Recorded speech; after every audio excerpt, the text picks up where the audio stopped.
one of the things that maybe the main thing about sports, one of the things is that you've got the opportunity every time that that you take the court or the field or the ice or whatever is to inspire people. And we thought that this would be a team that people would really enjoy watching grow as the season goes on. And there's been, I think about yesterday, we had 6 players on the court that this is their first year of playing college volleyball. And and the impact that some of the players had that typically they didn't start the season starting. I think of Madison Quest right now that's moved into the starting lineup with Grace Egan injury, and she's hitting over 300 for us, and put together another really nice match against a couple really nice outsides, and Miley Chan who came in and executed some. She's kind of a drop serve specialist for us, and comes in on set point in the first and gets them to give us an overpass, and which leads to a free ball. For us to have an Allie Andrews slide to win the first set, and then her coming in and executing a couple really nice out-of-system balls at the end of the second set. And then Addie Horner coming in when Charlie's injury, I think at 4-4 in the first, and in every set we got stronger offensively. And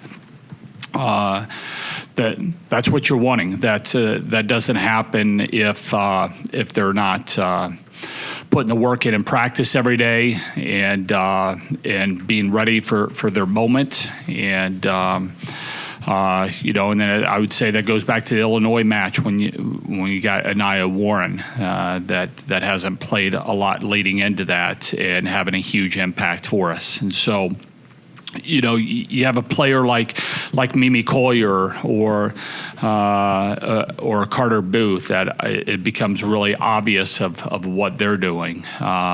But the reason why teams win and the reason why I think fans get inspired to go and watch teams are the stories and the plays like what Addie gave us yesterday, what Miley gave to us yesterday, what Anaya gave to this team from the Illinois match. And so it's I think it'll still be I think this, appreciate everybody that comes along for the ride. It still amazes me some of these matches where we have a few seats open up in the corners of the field house. Hopefully, as we're moving forward and people kind of get to know this group, that those will be less and less likely as we're moving forward. But really enjoying coaching this team and looking forward to the amazing challenge that's in front of us. You're playing the defending champs, Penn State, and one of the elite opposites in the country. And that's always a tough environment. And then Maryland, who almost beat them, and another really, really tough environment. So I'm looking forward to taking this young team on the road. It'll be our first back-to-back road matches and probably 2 of the most challenging environments that we'll see all year. Kelly, do you have any further update on Charlie and what happened and when you hope she'll be able to return potentially? Yeah, we still don't know. I mean, it's kind of a freak thing, right? I mean, she goes up for the joust, which we've seen hundreds of times, but it's amazing how many injuries in sports are kind of things that you see a bunch, and then it just doesn't turn out that way. But we'll get a little bit more information this evening and see how long she's out for. Hopefully we're talking weeks and not months, but we'll see. Kind of along those lines, how do you kind of sum up the impact that somebody like Charlie makes, who's been kind of at that top of the level at the setter position? Well, I think she's a unique talent. I think she's one of the absolute top setters in the country. And she's got a really good grasp of our offense. She didn't have much of a preseason. I think she had five 5 practices before our first match, and so you see the growth of our team from week to week. It's been incredible. I mean, she has a really, really good grasp of it, and then you throw on top of it, her leadership. She's one of our captains. Her all-around game, her ability to serve and defend, and everything is so it's an important loss because of her talent, but it's also why you have depth. I'll say, Kelly, just with Addie, what did you see from even recruiting her that stood out and what made you target her, to come to Wisconsin, from the get-go? I think the first thing that jumps out at you is her size, right? And then when she sets the ball comes out of her hands pretty darn clean. And so usually you don't have people that the ball comes out that clean. She takes the ball really, really high, which makes it tough on defenses. I mean, she's pretty tall, but on top of that, her you have some people that are taking it what we call, the first floor, second floor. She's up here on third floor, and you try to stay away from the people that are down here in the basement setting. But she's up there in that third story, which is kind of, you see a lot of men setting from that space, but not a lot of females. So that puts a different type of pressure on a defense from where her contact point is. Her ability to be offensive is puts a challenge in there. And then I think everybody saw her coming in there and some of those serves that she puts in that are just filthy. I mean, that was, I sent her a note today on her film that, that ace that she got to get us to 9 points where, we're in a silent set and the place erupts on 9th point off of her ace right after her coming in from the injury. I mean, it gives you goosebumps just thinking of it. That ought to be stored away in her memory bank for the rest of her life of what that had to feel like right there. But she brings a lot, and then on top of that, her composure and her confidence. She's unique with her ability to stay composed and her confidence in herself and how that rubs off on other people. She's got a special mindset and the ability to get really, really good. Obviously, you know a fair amount about Kennedy Martin. Yeah. The challenges she presents to you, and they seem to go to her almost exclusively. There are more and more as the season's gone on. How much do you focus on her, or how much do you try and keep anyone else from going off on you too? You better be focused on her. I mean, it's or else you're going to get lit up. She is. They get the ball to her a ton, and she responds. I mean, it's one thing. That's one of the things that when you see a player like Kennedy or a player like Mimi, is that when everybody in the building, everybody that's watching on TV knows who's going to get the ball, and they still hit for a really high percentage. When you're seeing, I mean, Mimi's taken some of these.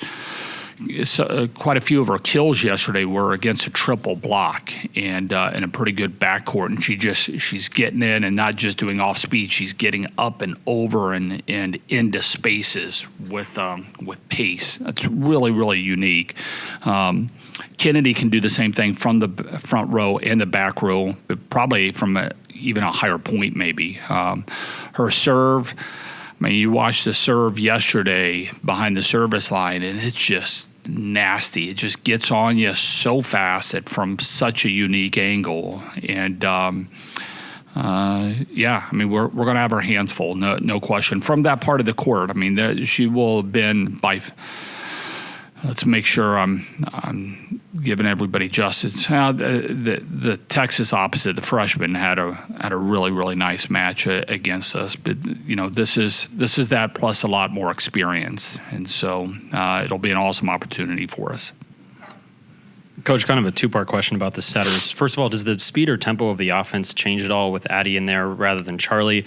And second of all, for you guys as a coaching staff, does it come for you at all that Charlie started as a freshman last year, knowing that, hey, this is possible to continue to play at a super high level with a freshman setter? Yeah, I mean, there's that's one of the unique things the last few years is that we've seen some really talented freshman setters lead their team. I would say that Charlie probably had a little bit more experience coming in, and a little bit more of than what Addie did. Addie came from a system where she ran a 6'2", so that means half the time she was hitting in high school and club. I guess Charlie did a little bit of hitting as well, but I think she probably came in with a little bit more experience of running a 5'1". As far as their tempo goes, Addie's sets are probably a little bit higher to the pin than what Charlie's is, but it's going to feel about the same to the blockers because of her contact point. She takes it higher than Charlie, and the ball's has a little bit more of an arch, but the time that it's probably leaving the setter's hands to when it's getting to the hitter's hand is probably about the same. So there shouldn't be much of an adjustment, I would think, for our pin hitters and being able to hit. They'll probably feel the same to the blockers on the other side, but she's putting up really good balls yesterday for us. Kelly, I know I asked you something similar along the lines last week about kind of having close games like within a few days of each other. Now you said you're going first time consecutive games in conference play on the road. Just what do you and your staff have to deal with where, you go to Penn State and then you're quickly heading to Maryland 2 days later? Just what do you and your staff have to do in this type of, situation? Yeah, it puts a little bit on Saturday as far as prepping for your next opponent so quick, and you're doing it on the road, so you're kind of things like the quality of your hotel and the space, the meeting room space really matters. We're going out there to Maryland, so we're also going to be taking opportunities of our teams sitting and meeting with Under Armour and and having some really good dialogue on how to. What our needs are. They've been so good with that of trying to be better for our team, better for our sport, and so there's going to be an opportunity of doing that. But that certainly takes a little bit more time and things. But it's fast turnaround and against a really good team. And you get when you're playing in elite environments, there's nothing like that. When you're going on the road and you're playing, and it's you against everybody else, and there's a different level of tenaciousness that comes from playing at Penn State. They really do a great job with the energy in there. Maryland, it feels different. It's not the number of fans that are in there. It's that you're playing out of a Cracker Jack box, and the sound is just. The thumping of the music, they've got to, they really put a lot of emphasis on the DJing there, and you're feeling it. First of all, while we're talking injuries a lot today, Grace Egan, kind of how has she been recovering from that, and do you have a timeline on kind of how quickly she could come back? Yeah, I don't. She was doing a little bit of wall work the other day, which was great. And, so anytime that you're an athlete and you're starting to sweat a little bit on some things, that feels good. You start getting that smile a little bit back. I'm not sure if we're day to day or week to week right now. Probably more the latter than the day to day. Again, we'll probably get more report on her a little bit later on this evening. Dennis, last question. On that same theme, Grace Lopez seems to be more publicly active, and since she's been in uniform and wearing knee pads, and I get a message every day that she does that. What's up with her? What's up with her? And I said, no, she's not going to play this year. How's her progress, and how close is she even getting into practice mode? Yeah, the progress is really good. I think her spirit is up. There's a mentally, especially when you're having multiple. I mean, that was the second time tearing that sucker, and just mentally, that's just what's out in front of you. So it takes a little bit of time to pick yourself up, dust yourself off, and get back at it. But she's at a point where she's seeing progress, and it's exciting. It's fired up for her. But all the different things that have to happen out in the court where you're not going down this road again, hopefully, is just so important. So you don't rush anything. Where there's no pressure to get her back this year. That's just it's not needed for this team. It's not needed for her career. She's got a long career. She wants to be on our national team and have a long pro career. So we're not going to rush her back. She's doing some things out on the court, a little bit of stuff, but it's usually a little bit more controlled situations. I think the timeline of her coming back has not changed at all. We do not see her back this year. That would. Nothing with that timeline has changed that. So, but she's been able to do some things, and so some of the things she's able to do, we're certainly going to allow her to do those. So, thanks, guys. Thanks, Doug.